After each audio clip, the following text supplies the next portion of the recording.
Hello mga ka-mindset, good morning. So, tatalakayin natin ngayon mga ka-mindset.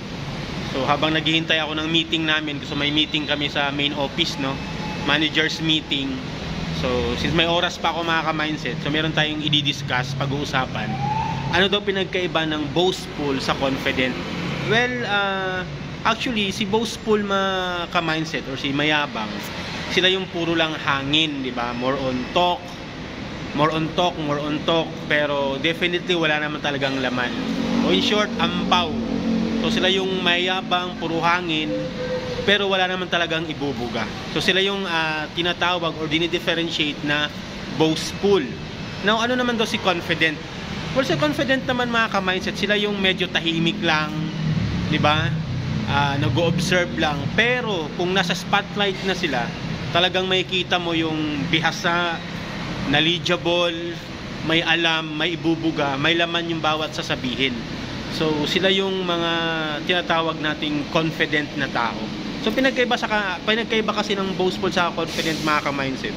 Yung si confident kasi may laman, di ba? May ibubuga or hindi hangin, puro hangin lang.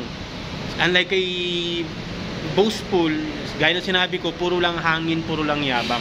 So makikita mo naman yun sa isang tao kung kayabangan, kahanginan, or katotohanan, or confident talaga siya sa kanyang mga sinasabi, o sa kanyang mga achievement, or mga nagawa, or mga gagawin sa buhay. So dapat nating i-differentiate kung boastful ka ba na tao, or confident ka ba na tao. Diba? Hindi mo rin masabi porkit madaldal is boastful na. Diba? Hindi porkit tahimik is confident na. So, kailangan kasi nating kilatisin, magiging deep analyzation kung talagang boastful ba siya or confident lang talaga siya. Meron kasing ganun tao. Well, meron naman ibang tao na may pagkahalong boastful, may pagkahalong confident. Well, another story naman yun. So, yun lang pang diferensya ng dalawa. Pag boastful, puro hangin, puro ampaw, di ba? Parang isang lata, pag binalibag mo, walang laman, maingay. Pero ang confident, parang isang lata na may laman, binalibag mo, walang masyadong tunog. So, sana hindi kayo malito, no? May ibang tao na ang boastful naman niya, ang yabang naman niya. Pero hindi natin alam, confident lang pala talaga siya. Confident lang siya kasi nga, totoo yung mga sinasabi niya.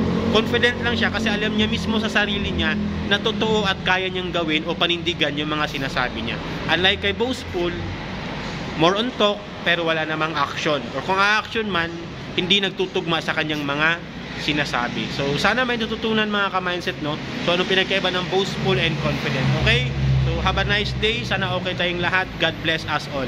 So, mindset is power.